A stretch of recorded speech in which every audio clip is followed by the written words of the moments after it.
Vía Skype con Thaís Gadea Lara desde su casa. Hola Thaís, ¿nos estás escuchando?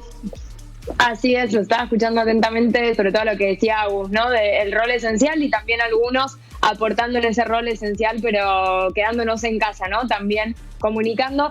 Y sobre todo te quería comentar porque hace poco más de una hora se realizó una conferencia de prensa virtual, obviamente desde Nueva York, con el secretario general de Naciones Unidas, Antonio Guterres, sobre el tema del coronavirus y algunos de los detalles de lo más interesante, ¿no?, que habló, que me parece que antes de ir a eso, lo que tenemos que recordar es que la Organización de las Naciones Unidas es justamente una organización que busca impulsar a los países a tomar medidas. No es que desde Naciones Unidas, ¿no?, se pueden dirigir cuáles son las acciones, y por lo tanto en función de eso dio algunos lineamientos el secretario general, que ahí vemos en pantalla, Antonio Guterres, sobre la situación que estamos viendo con el coronavirus, que consideró que se trata de una crisis humana que llama, ¿no?, a la solidaridad alrededor del mundo, y sobre todo se refirió a lo que se necesita desde el punto de vista de la voluntad política, ¿no?, de los distintos países para coordinar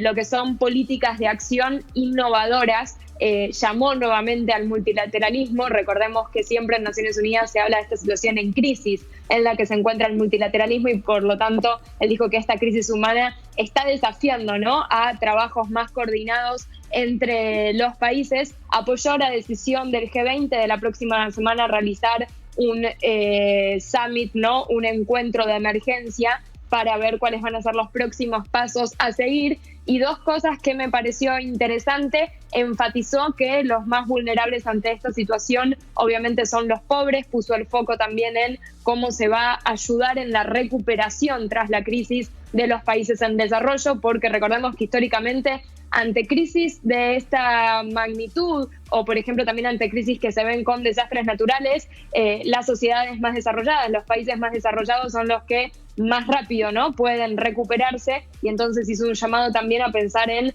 los sectores y los países más vulnerables en la recuperación. Y también habló del tema de la información, ¿no?, y la importancia de informar con responsabilidad, porque me pareció interesante esta frase que él dijo, que hay que prevenir que esta pandemia no se convierta en una crisis de salud mental, en la cual los jóvenes son los que más están expuestos, ¿no?, desde el punto de vista de la salud mental. Eso te diría como lo más destacado de lo que dijo hace poco más de una hora el secretario general de Naciones Unidas.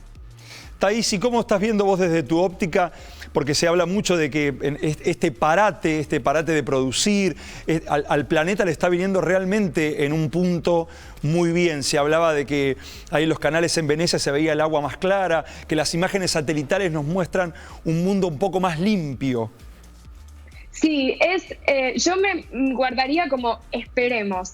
Todos estos efectos que estamos viendo son temporales. Las últimas imágenes satelitales que se dieron a conocer por parte de la NASA y de la Agencia Espacial Europea evidencian que, por ejemplo, entre enero y febrero hubo una reducción en la contaminación del aire en China. También esta semana se dieron a conocer imágenes, ahí estamos viendo las de China. Vos fíjate que de un lado, ¿no?, eso que ven en anaranjado y rojo son justamente los niveles de dióxido de nitrógeno, que es un gas tóxico que se desprende, por ejemplo, de las industrias, de los automóviles, de todos los procesos industriales. Y vos fíjate cómo a medida que pasó el tiempo, a medida que se fueron tomando las medidas de suspensión de actividades, se redujo la concentración de ese gas. Misma situación ocurrió en Italia, sobre todo al norte del país, que fue la región más afectada, ¿no?, por el coronavirus y donde más medidas de restricción se tomaron. ¿Y por qué digo de tomar esto con cautela? Porque lo que estamos viendo ahí en pantalla, lo que muestran estas imágenes satelitales, son efectos temporales, ¿sí? Son efectos no de políticas climáticas o ambientales, sino que son efectos ante medidas que se están tomando de suspensión de actividades, porque se están suspendiendo actividades industriales, se están suspendiendo, por ejemplo, actividades del transporte, que son las que justamente generan este impacto, ya sea tanto de contaminación del aire o, por ejemplo, también en China se evidenció una reducción en las emisiones de dióxido de carbono, que es el principal gas, ¿no?, contribuyente al cambio climático. ¿Y por qué digo esto que es temporal? Porque en realidad la situación de crisis climática requiere de políticas de acción que sean sostenidas en el tiempo y que sean ambiciosas. hay que ver qué es lo que pasa cuando pase, ¿no? Toda esta situación de crisis, cuando estas medidas de suspensión vuelvan para atrás. Bueno, ¿cómo se va a buscar también reactivar la economía? Lejos estamos con esto de darle al planeta el respiro que necesita, ¿no? La situación de crisis ecológica y climática en la que se encuentra el planeta no se va a solucionar, digamos, con un virus, lo dijo la semana pasada el propio secretario general de Naciones Unidas, Antonio Guterres, sino que necesita de medidas y de medidas constantes. Sí, quizás si vos me decís, bueno, ¿qué tomamos positivo de estas imágenes? Bueno, nos están mostrando cuáles son los sectores, ¿no? Que tenemos que, en donde se tienen que implementar cambios drásticos. Transporte, industria, nuestro consumo también, cómo nos movilizamos. Lo está evidenciando, es algo que ya sabíamos, pero que esto evidencia qué es lo que pasa cuando se modifican, ¿no? Determinadas acciones en determinados sectores. Totalmente, lo que me parece que hace es que tomemos conciencia realmente, porque si bien esto que vos estás diciendo es lo que vienen pidiendo los ambientalistas y muchísimas personas de hace muchísimo tiempo, pero ahora se ve y se evidencia de forma patente y latente, digamos, al pararse la industria, al pararse la emisión de gases contaminantes, al pararse un montón de cosas que ya sabemos que no van más, al menos lo podemos evidenciar. Como vos decís, evidentemente cuando se trate nuevamente de reactivar la economía, esto va a volver a ser lo mismo. Bueno, habrá que tratar de que no sea así, porque también el planeta lo necesita y lo necesitamos todos. Y parte de lo que está pasando tiene que ver con esta crisis ambiental.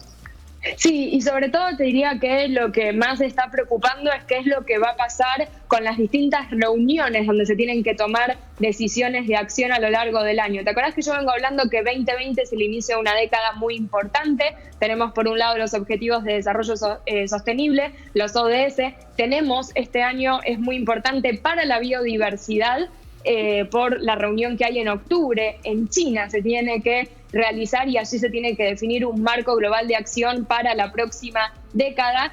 Y en noviembre se tendría que realizar la COP26, la Conferencia Anual de Negociaciones Climáticas, que muchos la consideran la COP más importante después de la COP de 2015 del Acuerdo de París, porque tenemos que llegar a esa fecha con los países presentando planes de acción climática más ambiciosos. ¿Qué es lo que está ocurriendo ahora? Bueno, así como se están suspendiendo un montón de otros eventos con vistas a contener, ¿no? y prevenir la situación de coronavirus, también se están suspendiendo reuniones intermedias que sirven para justamente ir preparando, ¿no? Las negociaciones al llegar a esas dos reuniones que te mencionaba, que son a fin de año. Hoy, de hecho, el secretario de Exteriores de Reino Unido dijo que a día de hoy no puede garantizar si, por ejemplo, la COP26 se va a realizar en noviembre en Glasgow, ¿no? En territorio de Reino Unido, porque no se sabe todavía ni cómo vamos a estar de acá la semana que viene, ni tampoco, ¿no?, cómo se van a tomar las medidas de acá a noviembre. Y eso sí podría llegar a ser cómo esto va a incidir en la política climática a nivel internacional, cómo va a incidir también en el financiamiento, ¿no?,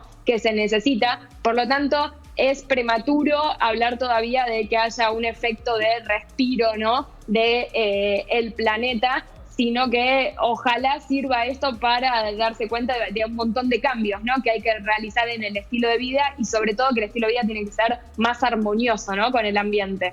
Totalmente, Thaís. Muchísimas gracias por este informe realmente que nos has dado. Bueno, como vemos, estás ahí aislada en tu casa, siguiendo todos los consejos y haciendo todos los deberes. ¿Estás bien? Sí. Hoy nos quedamos acá en casa para aportar desde acá. No es que estoy en cuarentena por nada en especial, pero obviamente con todos los cuidados, que es lo importante. Muy bien, y seguramente pronto nos estaremos comunicando nuevamente con vos. Muchísimas gracias, Thaís, que tengas una buena tarde. Igualmente, gracias.